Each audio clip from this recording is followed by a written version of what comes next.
Recently, all of St. Kitts, various communities at different times, experienced load shedding.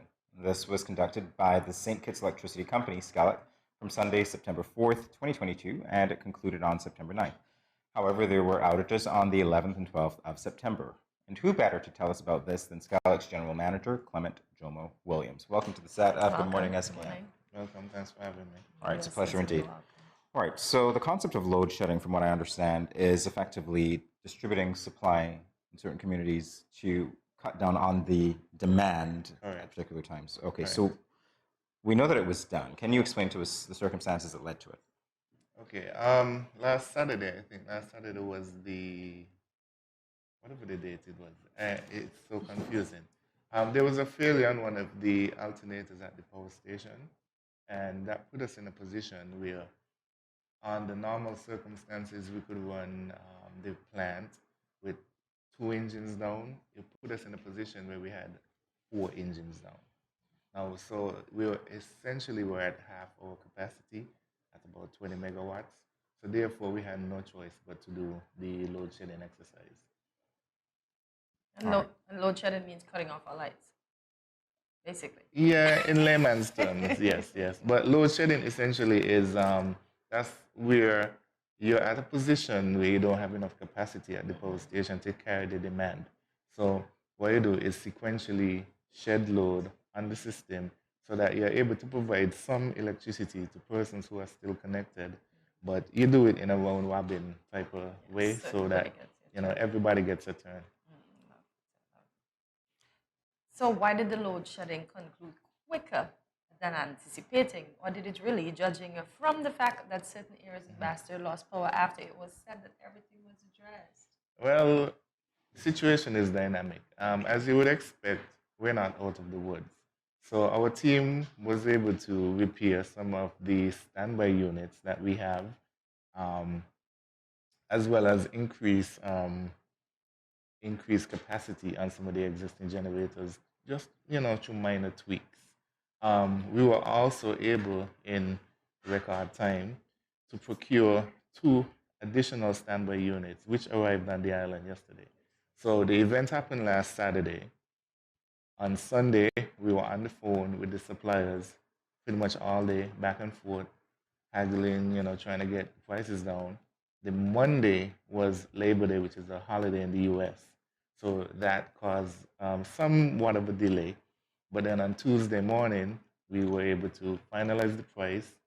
Wednesday morning, we sent the wire, and the units were delivered to the port that Wednesday afternoon. So those of you familiar with the shipping industry know that once something leaves Miami by the Thursday, it gets here on the Monday. So those units were able to make the Thursday boat last week and got here yesterday, and on Monday, and were delivered to the plant yesterday. So we expect commissioning of those 2 units to take place between today and tomorrow. All right, so in speaking to the units and the overall setup of SKELEC in terms of supply and demand, obviously, I don't think that our needs were the same 10 years ago as they are now. That is so true. Let's speak to that equipment. Does that equipment help address some of those projections? In the short term, yes. In the long term, what we need to do is strengthen our base load capacity. Now, the current demand for St. Kitts is about 26 megawatts. Now, the installed capacity at the plant is about 48 megawatts. But there are 2 units, one in particular is 35 years old. That is already beyond its shelf life. So we need to retire that unit. It's actually down for a scheduled overhaul right now, but because it's 35 years old, we're having difficulties getting parts for it. And when we do get parts for it, they're very expensive. The lead times on them are very long. So we're even debating if we're going to bring that unit back. 35 years old. We're not going to get much more use out of it. Now, one of the other units, G1, is 25 years old. So that is about 5 years over its expected lifetime. But we already invested significant amount of money in repairing it. So we're going to give it one more go around. By the time we get to a major overhaul, then we make a decision on whether we continue. But the long-term strategy would be to install a new plant of about, say, 18 megawatts at the power station. We have had some discussions with suppliers. One of the best offers we had so far was for 2 units, 18 megawatts, that are dual fuel, meaning they could run off diesel or they could run off of LNG.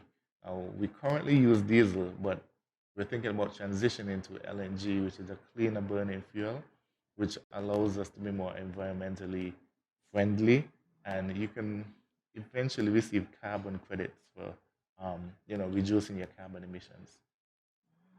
It's very good to know. I'm just thinking about the age of those two machines. They didn't even get it to mid-age, did they? That's correct. The last time we installed firm capacity, as in base load capacity at the power station, was about 2011. We ultimately, SKELEC is run by board of directors. I answer to the board of directors, and the board in turn answers to the shareholder, who in fact is the government of St. Kitts. So SKELEC is a company run by a board that is owned by the government. So we have been making pleas to the shareholder to assist in developing out that firm capacity. And it was not until we had that recent failure that we've received firm commitment from the shareholder to do so.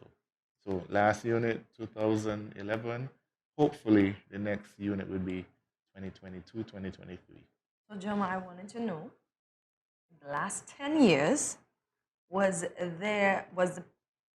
were the upgrades for the infrastructure and the plant?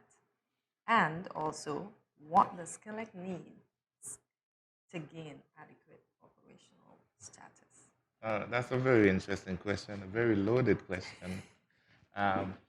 In the past 10 years, SKELEC on a whole has made significant strides. Now, if I take it by section, if you look at the administrative section, that's where you pay your bills and everything, we'd offered a number of services, including eBiz, IVR. eBiz is the online platform where you pay. We renovated the website to make it more user-friendly. We've incorporated IVR, which is interactive voice recording, where you could actually pay your phone on the bill. You could actually call in and find out what your balance is and everything.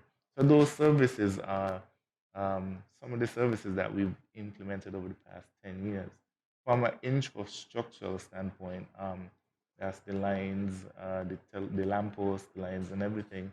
We made significant upgrades, including undergrounding of some of the major feeders, in particular the Bayford's feeder.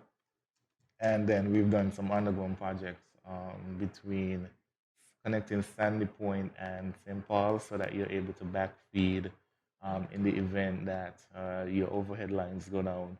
You have the underground infrastructure in place there. We have some new projects projected for this budget cycle and also the next budget cycle, because we can't all do it at one time. The last estimate that I saw for the complete undergrounding of the infrastructure was about $50 million. Now, that's something you have to schedule over a period of time. With the way things are right now and costs being what they are, I can tell you the budget for this year alone went up about 15%. From the power station end, there was a lot of dependency on renewable energy, in the sense that instead of investing in the diesel generators, we started looking more towards renewable energy projects. Now, I'm sure you've heard about the La Planche project, which is a 30 megawatt solar farm with a battery storage component, and as well as load management and all of that. Now, the power purchase agreement for that was signed back in December 2018. COVID came, put a stop to it, and we're hoping to see the kickoff for that. Now, I would think that would be the reason why there was no significant investment in the power station at that time, because it was thought that with those renewable energy, that specific renewable energy project online, you would have mitigated against having to install from capacity. But the failure from last Saturday shows that you still have to do everything in tandem. You can't just put your eggs in one basket. You have to maintain your base load capacity as well as add the renewable energy projects on top of that. We're blessed in the Federation to have wind, solar, and geothermal. Nevis in particular has the potential for up to 100 megawatts. I know they are currently in discussions for having a 20 megawatt geothermal facility built by 2025, 2026. Now, if this is done, it simply means you could interconnect the two islands, St. Kitts and Nevis, and you feed electricity back and forth. So if we develop a solar plant, a wind plant, and they develop their geothermal energy, that gives us the potential to be 100% off fossil fuel energy, but having the fossil fuel as a backup in the event something goes wrong. We have gotten the commitment, as I said, from the current administration that they will support these efforts.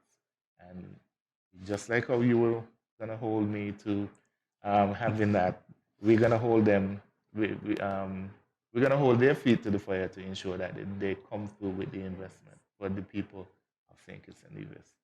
That's very important indeed, and it's actually quite comforting that you're thinking about that and making those investments very early.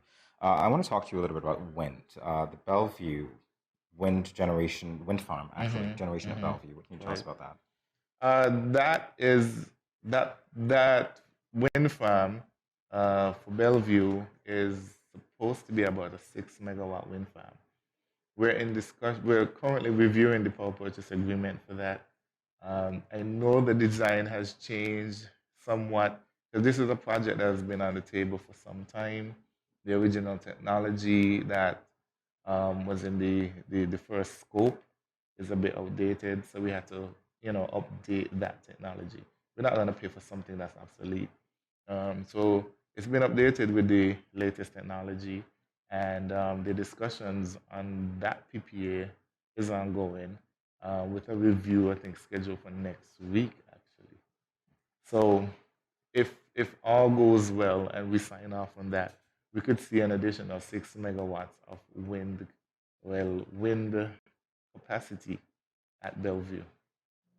All right, that's great. Very good. Well, we are almost out of time, but I do want to give you a final word. Something I have to ask you concerning investment of individuals and businesses in renewable energy equipment. What would you say to them? Now, renewable energy is the future. There are a lot of things that can be done on a personal level in terms of installing systems on your home, and it's going to be incumbent upon the government to make sure that these components can be bought by individuals duty-free, tax-free, so that it's affordable.